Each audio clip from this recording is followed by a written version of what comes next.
Vaccine அப்டின்னா என்ன? இப்ப நம்ம என்னென்ன நாள்ல என்னென்ன வேக்சின் போடணும்னு தெரிஞ்சு வச்சுக்கிறது எவ்வளோ முக்கியமோ, அதே மாரி வேக்சின்னா என்னன்னு தெரிஞ்சு வச்சுக்கிறது முக்கியம். அத இந்த வீடியோல பார்த்துடலாம்.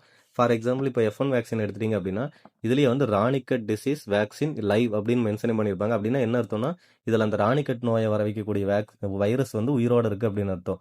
அதனால தான் வந்து நம்ம அந்த ஃப்ரிட்ஜ்ல வச்சிருக்கோம்னா, அந்த சில்னஸ் குறையறதுக்குள்ள குடுத்துரணும். ஏன்னா குறைஞ்சிருச்சு அப்டின்னா அந்த வைரஸ் செத்துரும். அ அதுக்காக வந்து இந்த வைரஸ முழுசா உயிரோட வச்சிருக்க மாட்டாங்க. வீக்கன் பண்ணி வச்சிருப்பாங்க. அப்டின்னா அந்த வைரஸ் வந்து ஒரு தூங்குற நிலைமையில இருக்கு அப்படின்னு வச்சுக்கோங்களேன்.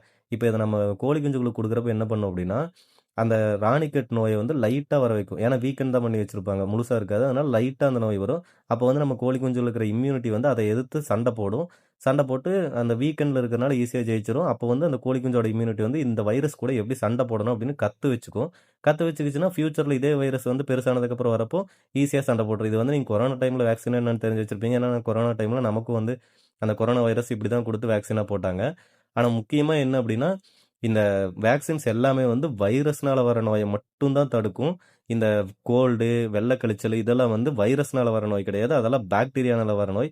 அதுக்காக அதெல்லாம் பிரிவென்ட் பண்ணவே முடியாதா ப்ரோ அப்படின்னு கேட்டா, பண்ண முடியும். ஆனா அதெல்லாம் வேக்சின்னால முடியாது. அது நெறைய பண்ணையில நெறைய பேருக்கு தெரியறதும் இல்ல, சொல்றதும் இல்ல. நான் அதுக்காக வந்து நான் வந்து நம்ம பண்ணையில ஒரு புதுசா ஒரு ப்ராடக்ட்ட செக் பண்ணிட்டு இருக்கேன். அதோட ரிசல்ட் பார்த்துட்டு நான் உங்களுக்கு அப்டேட் பண்றேன். அந்த நோயும் கட்டுப்படுத்துறதுக்கு என்ன பண்ணணும் தெரிஞ்சுக்கணும் அப்படின்னா, நம்ம சேனல ஃபாலோ பண்ணி வச்சுக்கோங்க.